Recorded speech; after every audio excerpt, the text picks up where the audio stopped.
This is the content warning for the show. Here is something that you might like to know. The following contains adult themes and strong language, so here we go. Fuck, fuck, fuck, fuck, fuckity, fuck, fuck, fuck, fuck, oh.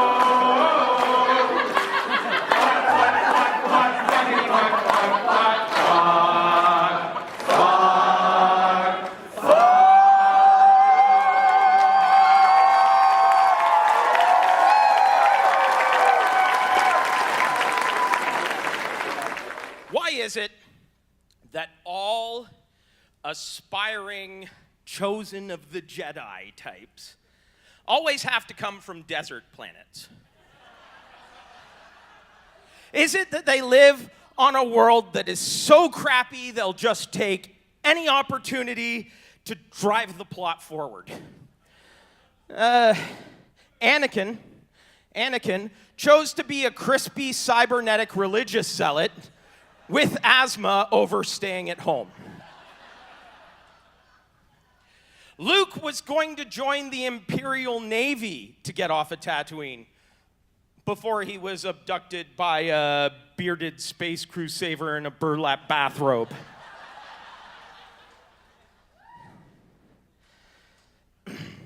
And Rey left after being guilted into it by blaster fire.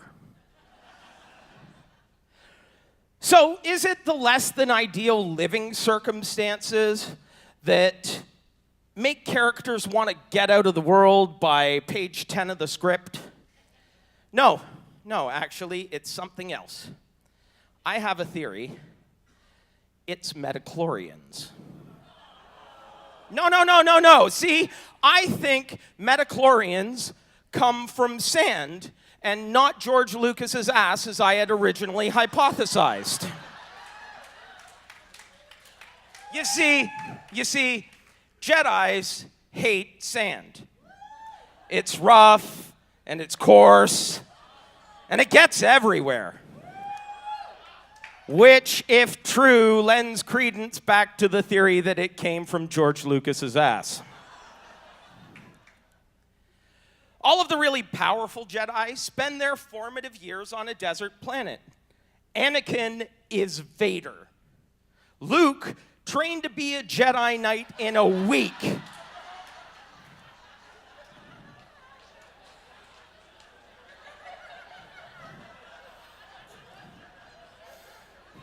No, Luke, the other way around. And Rey used telekinesis first try. So what's going on here?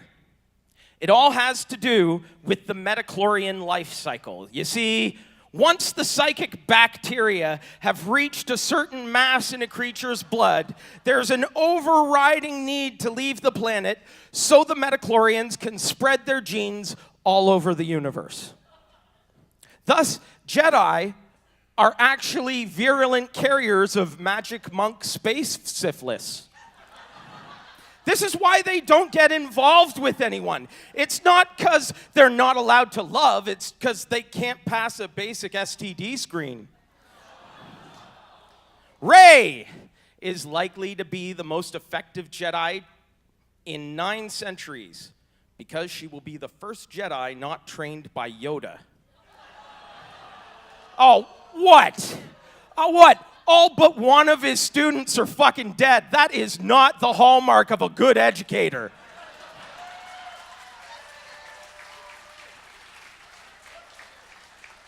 But does that make her the orphan who scrounged the best family in space?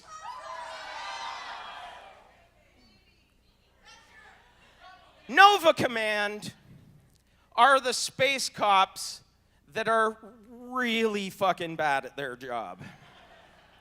They have really bizarre views on how the law works.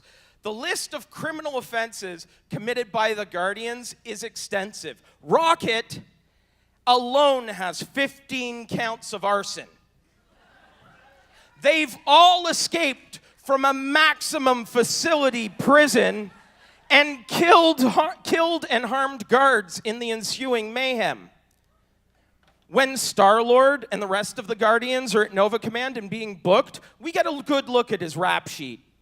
He has a criminal record for fraud, assault, public drunkenness, and 1 count of a sex crime for illegally manipulating a Gramosian duchess. These are very serious freaking crimes, okay? Except for public drunkenness, that's just Tuesday on Metro Transit. So to prove they're not evil, but instead just murderous criminals with a heart of gold, they fly to the aid of the Nova Corps, located on Xandar, fight the bad guy, destroy him, save the planet, and win the day. That's when we're reminded that it was made by Disney. All of the defenders, the Ravagers, i.e. pirates, and the Guardians are cleared of all crimes by Nova Prime, the leader of the Nova Corps, played by a reject Hunger Games haircut perched on the head of Glenn Close. You can't do that. Even if you are the police, they're still responsible for their actions. The police just can't let them go. Otherwise, everyone would just murder their way out of fucking murder charges. I'm sure the Gramosians would have something to say about that. Illegal manipulation of a potentate is a serious crime on Gramosia. I hope. But because they killed Ronan, one of the most powerful threats in the galaxy, these dangerous, violent criminals are set free to be Dangerous and Violent Volume 2. Star-Lord has omnipotent daddy issues, but does that make him the orphan who scrounged the Beth family in space? That's what we're here to find out. Let's meet the geeks and nerds. For Ray, Team Nerd and your nerd herder, the last time he was on stage at Hal-Con, he announced the conception of his second child. This year, he's got nothing. Turns out having 2 kids seriously drains your ability to function. He's the stereotypical exhausted dad. It's Lenny Langdon.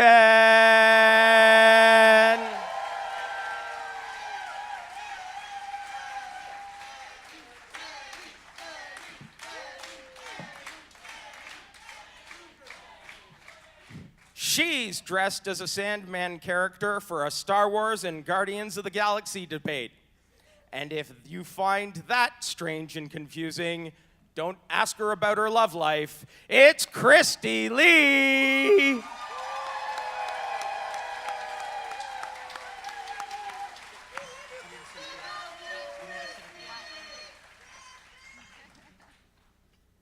He doesn't know what a ring call is, but he needed to give me something to say, so... It's Simon C. Squire!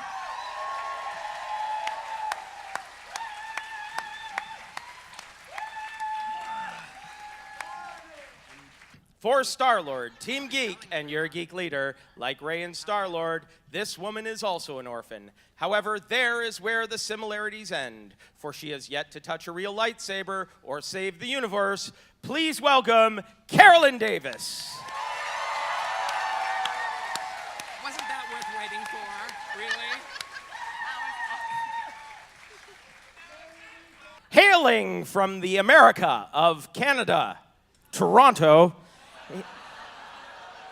he is the killer of assassin, the barrier of bards, the adventurer of times.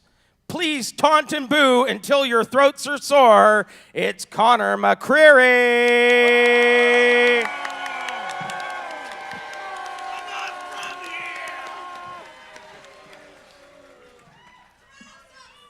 Oh, now I feel like I'm in Toronto. Thanks for the booing. Every year she hopes, and every year she's disappointed when no one at the flash mob actually flashes her. It's Catherine Chapman!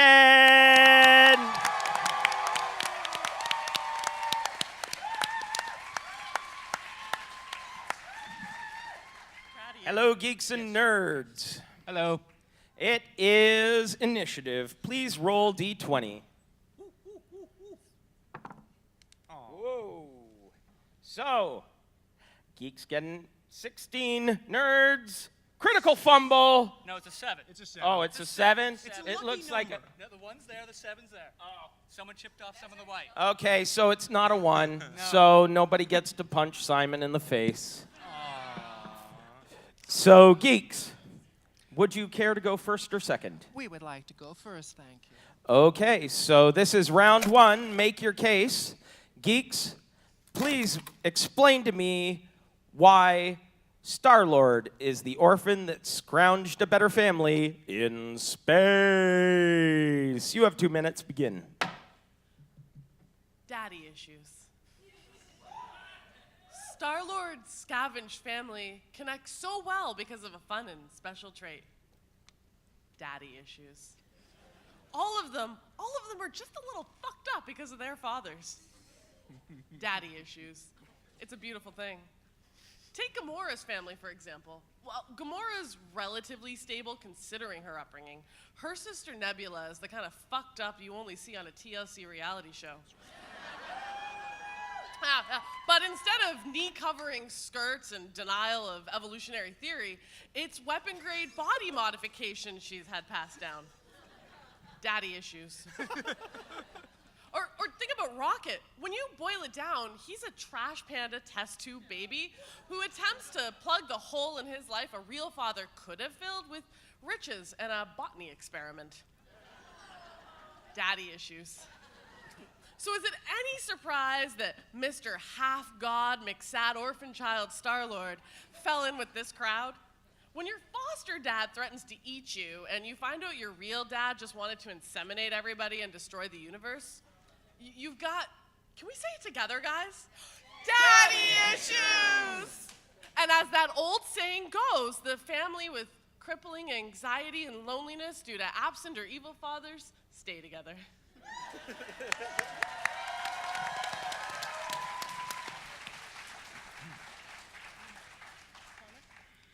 I'm just a simple hyper chicken. I haven't prepared things as everybody else has done here, so I'm just going to try to do what Ray could never do. Speak from the heart.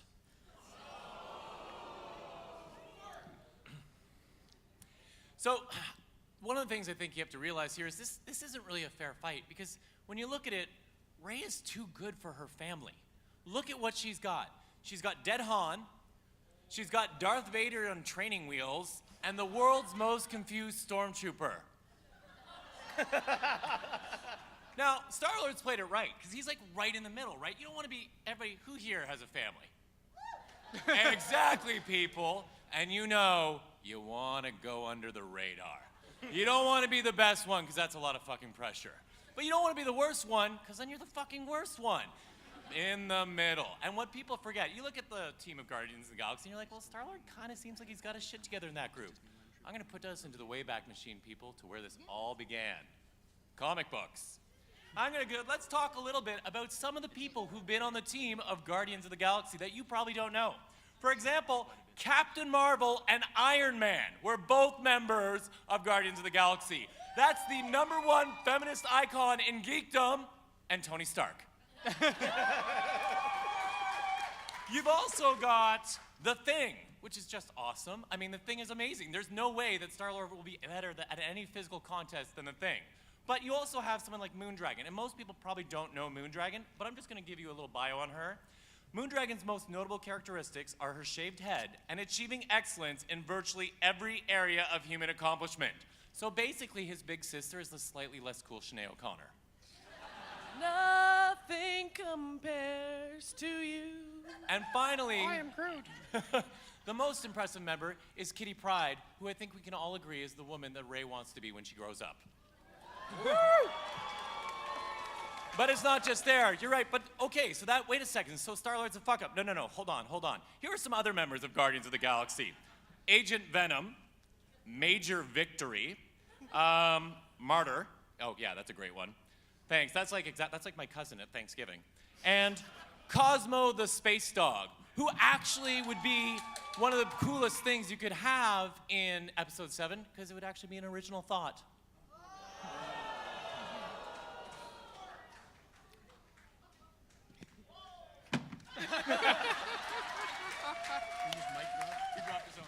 Hab-suck. Hi. I'm Baby Groot's babysitter. And it was Gamora who interviewed me for the position. Funny, because she asked me, you know, as a babysitter, if I had a green thumb. Well, at first I thought she wanted to know if we were related.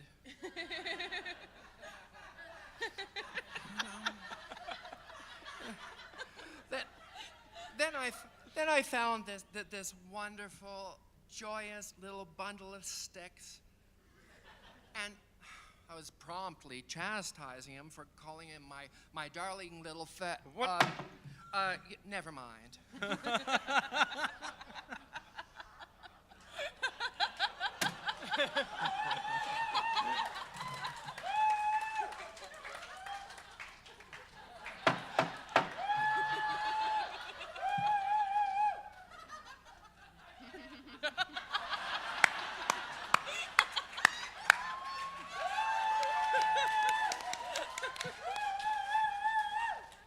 Nerds, same question. Please explain why Ray is the orphan who's scavenged a better family in space. You have 2 minutes. Begin. Star Wars, an epic story about the battle between good and evil, deeply rooted in mythology. It's inspired people for decades, and nothing to this day is more inspiring than space wizards running around smacking people with laser sticks.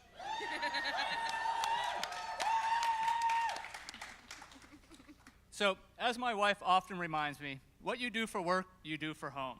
I think she might have been referring to me finally changing out the bathroom light fixture, but I choose to take it to mean that when you're good at your profession, it has a way of influencing the rest of your life. Ray is good at scavenging, finding the good in the bad, seeing what is useful in a pile of garbage. This is a valuable skill when cobbling together a new family. I mean, if you're going through all that effort, you want a good one, right? What's Quill's profession? Thief? Con man? Yeah, I'm sure those skills of lying and manipulating are great when forming a family. There won't be any trust issues down the road with that one. Listen, people. I'm gonna say it. Disney is as manipulative as hell. That company has made big business from doing nothing but fucking with you. Take Yondu, for instance. I know you're all walking in here hot and heavy from Volume 2 thinking of Yondu as this tough but endearing, well-meaning, misunderstood, supercalifragilisticexpialidocious father figure. I know. And guys, I'm sorry, that is fucking messed up. That man is really bent. Yondu was banned from an organization of murdering pirates for the crime of child trafficking. And he knew these babies were not on their way to happy, fun sunshine land filled with marigolds and Xboxes. No, child trafficking generally does not result in the child being trafficked to a better situation. 1 minute you're at home with your family, and the next some guy's like, "Hi, I'm Ego, try some of my planet juice. It's fucking delicious." And don't get me started on this. Yondu kept Peter because he found out what happened to all the other children. Okay, then. What the hell did he think was happening to all of the other babies? There were enough skulls on Ego to shame the catacombs of Paris. It was like fucking Interview with the Vampire down there. You were almost expecting the King of Gondor to ride by shouting, "Follow my magic sword." And then this jerk gets to the end of his miserable life and is confronted with his mortality and the fact that he's alone and unloved, and tells Peter, after putting him through a lifetime of abuse and exploitation, "I did it all for your own good, son." Yondu tried to pull some of that Catholic bullshit where he was all like, Hey, Father Bernard, I'm super sorry for the horrendous life I've lived. Mea culpa. Can I get into heaven now?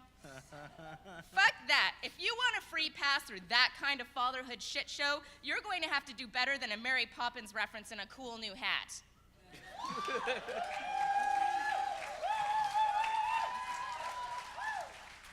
Ray is such a good scavenger that she managed to scrounge up a family on planet Buttfuck in the galactic boonies. She didn't even want them. They just showed up and wouldn't fuck off until she agreed to go adventuring. BB-8 shows up and guilt trips her until she agrees to give him a lift into town, and then Finn comes along and nearly dislocates her arm, dragging her off on his adventure. So Ray and company steal the Millennium Falcon from Simon Pegg, dressed as a walking poop emoji, and run into Uncle Chewie and Grandpa Han, respectively. That's right. Han Solo was clearly the grandfather figure here, with outdated opinions that no one really agrees with, but we just let him say him anyway. Oh, he's always in his rocking chair, talking about the good old days. Back in my day, the Emperor was promising to make the galaxy great again. And was promising to build a wall around Endor to keep the Ewoks from taking all the lumberjack jobs. Actually, that kind of reminds me of a song. I'm a lumberjack and I'm a... Now for something completely different.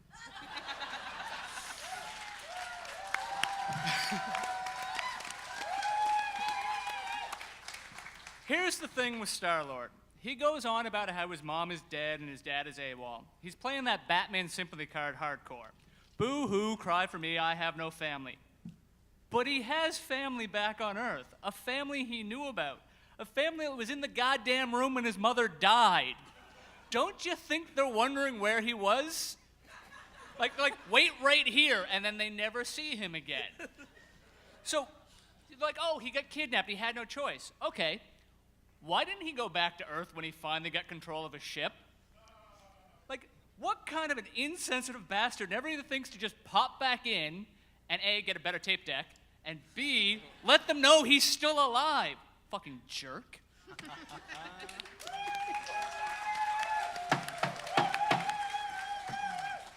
That's the end of round one. We're moving on to round two, the pig monkey question.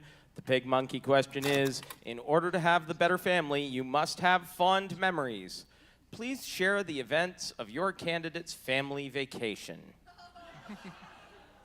So, Geeks, would you please narrate the events of the Guardian's family vacation? You have 2 minutes, begin. Well, first, it's very important that, oh, excuse me, needs constant watering, that we really look at the people that we're talking about. You know, you've got Star-Lord, and you know, he's a risk-taking, partying Casanova and gene pool advantaged and type of person, and he has a great deal of trouble even getting somebody to call him Star-Lord. I mean, what kind of person actually goes through their life saying, you know, call me Star-Lord. My name is Peter, but call me Star-Lord. That doesn't happen every day. My name is Andrew, but call me Pig Monkey. And for the people that do, they're all very strange. All of them. So, and his best friends, you know, you've got a talking shrubbery with a repetitive vocabulary. I am Groot. A trouble-seeking raccoon that can't keep away from others' possessions. You've got Drax the Destroyer, who, you know, is obviously on the spectrum somewhere. And then, of course, you have the wonderful and green Gamora, and I can't speak too badly about her. She hired me. If these people are going on a family vacation, it's probably not a picnic. All right, it's more of a what happens in Vegas stays in Vegas type of idea. I mean, they're probably not going to be reading each other passages from the Bible, and if they are, they're going to follow each one with a hearty laugh and a belt of scotch. So once they get back, trying to get the details of exactly what happened can be a little difficult. And once they wipe the powder from various places, like noses and things like that, the one thing that I'm convinced of is that if we're worried about Star-Lord's legacy, he's probably got lots of children out there. That's all I know. All I know.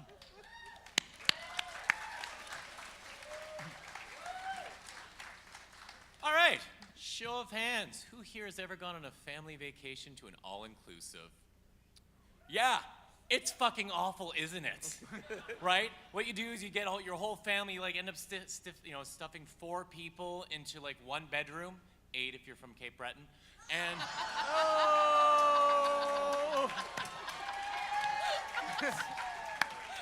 I'm gonna give that a point. I'm from Toronto. We're not obnoxious.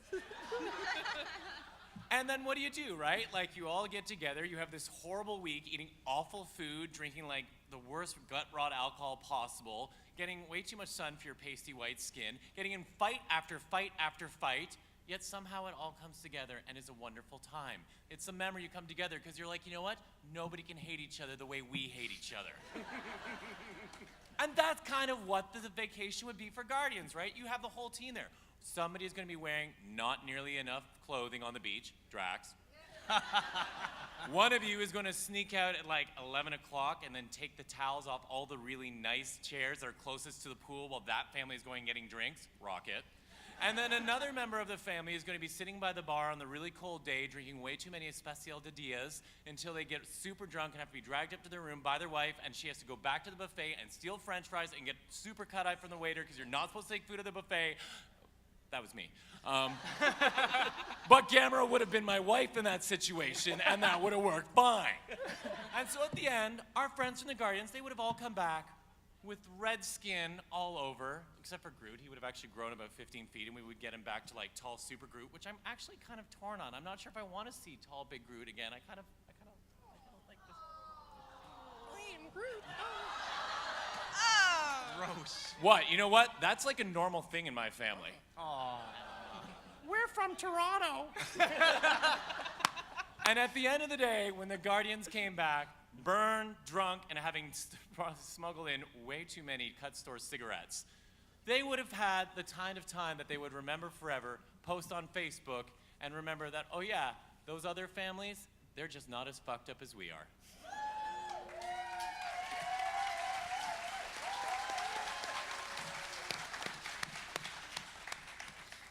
Nobody likes those people who brag about the cool and famous friends they have. Am I right, my friend Connor McCreary, author of acclaimed series Kill Shakespeare? You need better friends. Well, there's where the trouble starts. It's actually the case, guys, I don't mean to brag, that I'm pals with the Guardians. It's not a big deal. We get together for drinks a couple of times a year. We play D&D. And when they're on the road, on their adventures, we do stay in contact with postcards. I'd like to read you guys, I think, the most poignant and telling postcard about their most recent vacation. Dear Catherine, I am Groot. I am Groot. I am Groot? It was so nice of him to remember, am I right? I am Groot. And guys, this is just so sweet. We're Groot. Signed, Groot.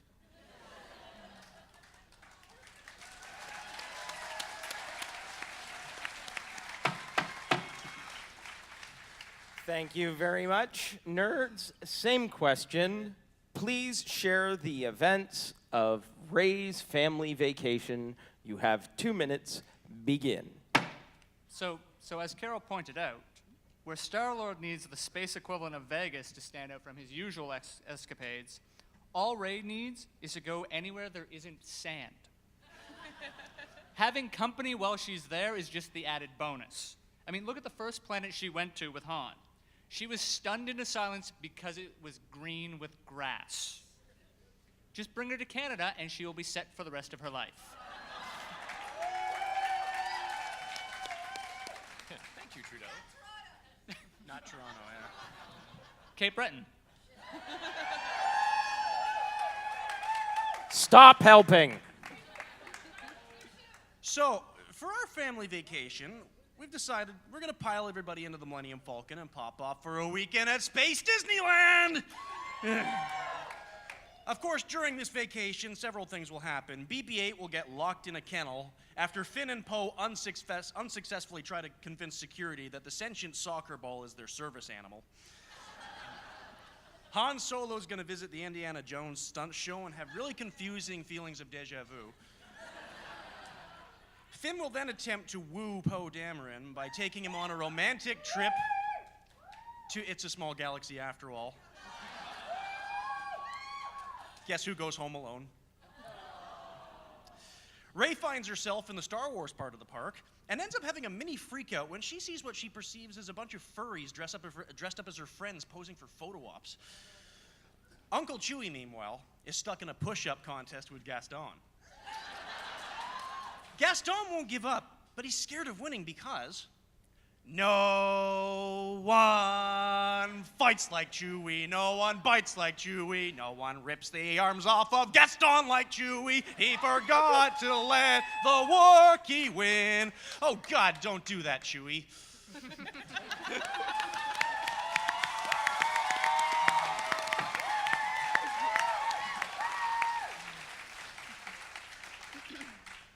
So I'll just follow that.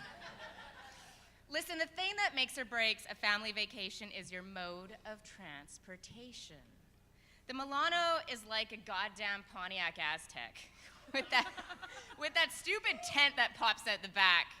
It doesn't matter where you go on vacation because at the end of the day, you've got to return to your shipmobile where the upholstery smells like sausages and your parents are smoking with the car windows up.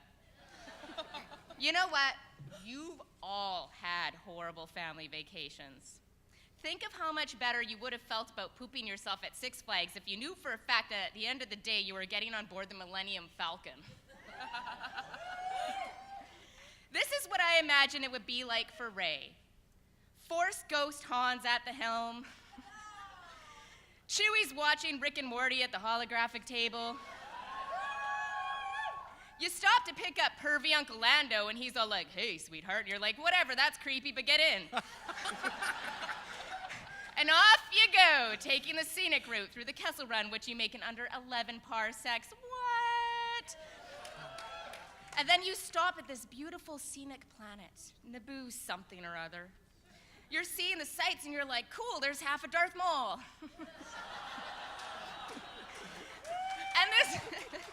And this weird-looking alien pops up and is like, "Misa Jar Jar Binks," and you're all like, "Not today, bitch."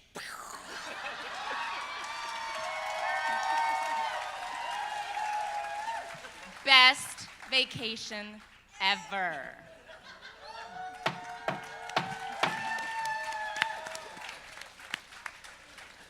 Thank you very much. All right, so we're on to round 3. It's trash talk.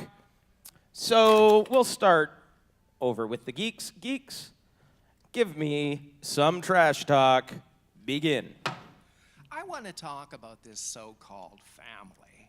I mean, who's actually in this family for Rey? I mean, you've got, sure, you know, BB-8, that droid who seems to be a more terrain-friendly version of R2-D2. But I mean, really, he's more of a hamster ball than a droid. And then you've got Chewie and Han Solo, who are just no more than like celebrity walk-ons. So I mean, I don't know. It seems like a pretty weak family. And we're done. Okay, Christy touched on this a little bit. Okay. The entire Marvel universe is built upon an absence of family. That's comics in general. You aren't allowed to have superpowers without crippling personal loss. Get bitten by a radioactive spider, say your goodbyes to Uncle Ben because that particular bag of rice is done for.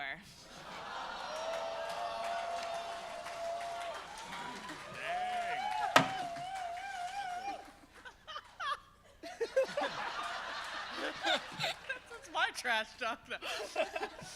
Talk all you want about biological family roots. We're all guessing who Rey's parents really are, but this chosen family has Groot. I am Groot.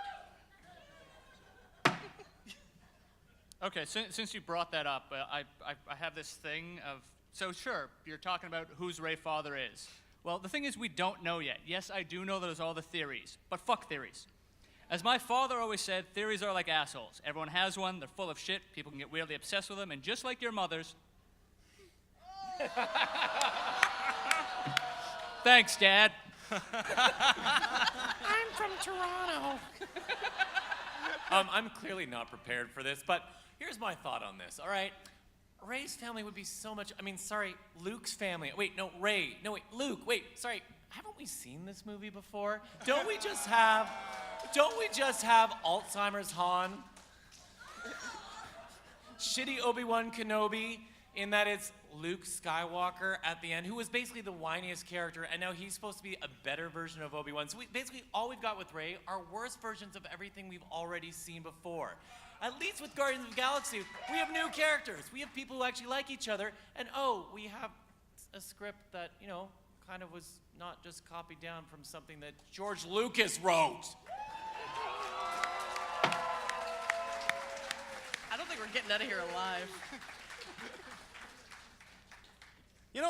My great-grandma used to say, choose the ditch you're gonna die in. You might be there a while. So based on that logic, Star-Lord will die in a literal ditch because Drax didn't get the joke.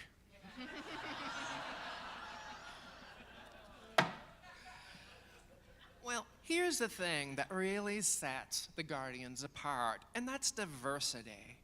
All right, you've got, the green-skinned Gamora. You've got, people and members from an entirely different phylum, not even aliens, but, they're not even a different species. And they all get along together, and they all get along so well. Meanwhile, when you watch Rey and her family, it's hard to tell they've even met.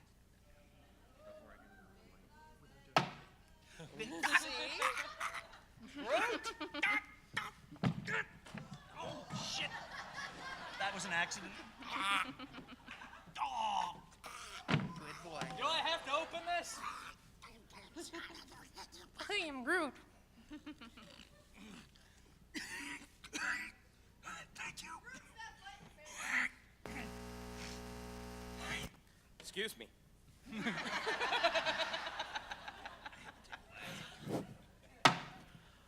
If we're going to talk about the best scavenged family, the family with a talking trash panda is going to win every time. Hashtag ultimate scavenger.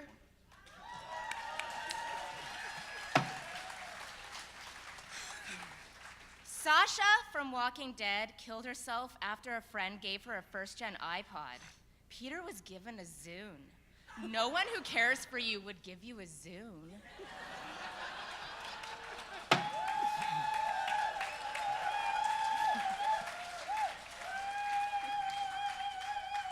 If we're gonna judge which family is better, I think you just have to look at results. The Guardians saved the universe twice, while Rey's family watched fake dad get killed by fake brother.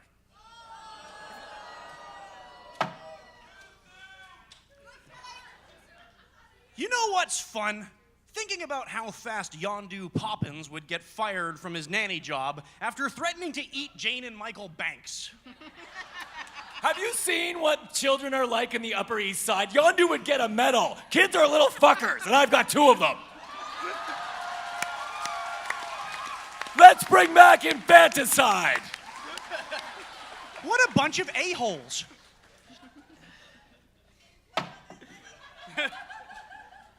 Lenny knows what I'm talking about. Yeah. Why do you think he has a chainsaw? Timeouts don't work. I've lost track of whose turn it is. I'm going to go with you guys. Okay. A key part of the family is the family home. I mean, the Weasleys have the Burrow, Bilbo and Frodo had Bag End. What does Rey get? She gets the Millennium Falcon. You know it's home because it's a name you can remember. I didn't even know the name of Star-Lord's ship until Christy just mentioned it. Not that it even matters, because it's just a generic ship that all the other Ravengers have, and it gets destroyed, then remade, then destroyed again, and then he moves on to another ship. I just can't keep track of where he is. Anyways, you can't call it a home if you're constantly destroying it, which is what my wife said when I started the latest reno at our place, so... Now, to be fair, Star-Lord's ship was originally called Ship because it was actually completely sentient and could actually form itself into a humanoid figure and put its consciousness into that. Not your run-of-the-mill, everyday type of ship. You know, most ships, you know, if he wanted to, he could have fucked his ship. You can't do that with most everyday type of houses or ships. You can if you try hard enough. I forget how inventive people are. It's true. Is there butter in this ship? Listen, guys, I think it's important to note that Yondu never taught Peter any of the important things in life, like morals, honesty, dental hygiene, or how to whistle. And hand taught Ray how to piss off your wife, turn your back on your child, and make him a Sith Lord? Much better! Much better! Excellent! Way to go! Has anybody got any tape? I really want to tape Groot's mouth shut so I don't have to hear "I am Groot" one more time. I am Groot. Wow. All right, look, guys. When the Guardians first meet, they're brawling, berating, and threatening to kill each other. And by the end of their journey, they are group hugging and jamming to classics on a road trip. There is nothing more family than that.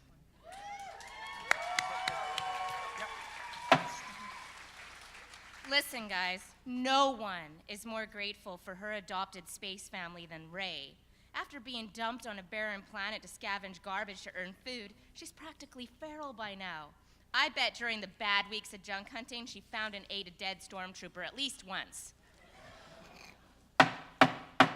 Dead stormtrooper. I am ending it with dead eating. Do you guys have anything else? Anything that's not eating a dead stormtrooper. I have one about human flesh. Not helpful. Stop helping. Okay. It is time for round 4, final words, and as always, the team that began go last, so nerds. Final words. Ray, when someone asks if you're a god, you say... Yes! Fuck, that's the wrong movie. And Geeks, final words. Groot is Peter's family tree.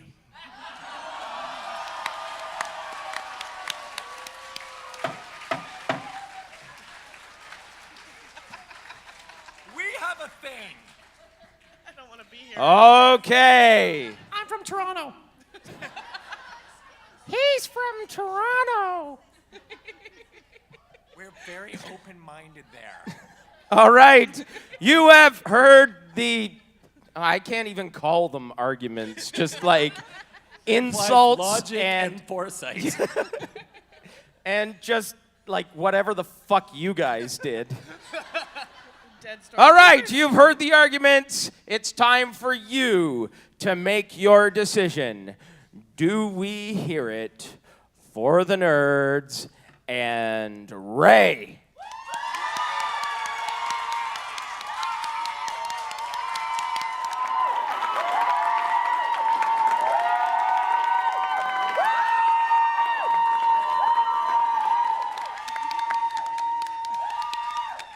Or do we hear it for the Geeks and Star-Lord?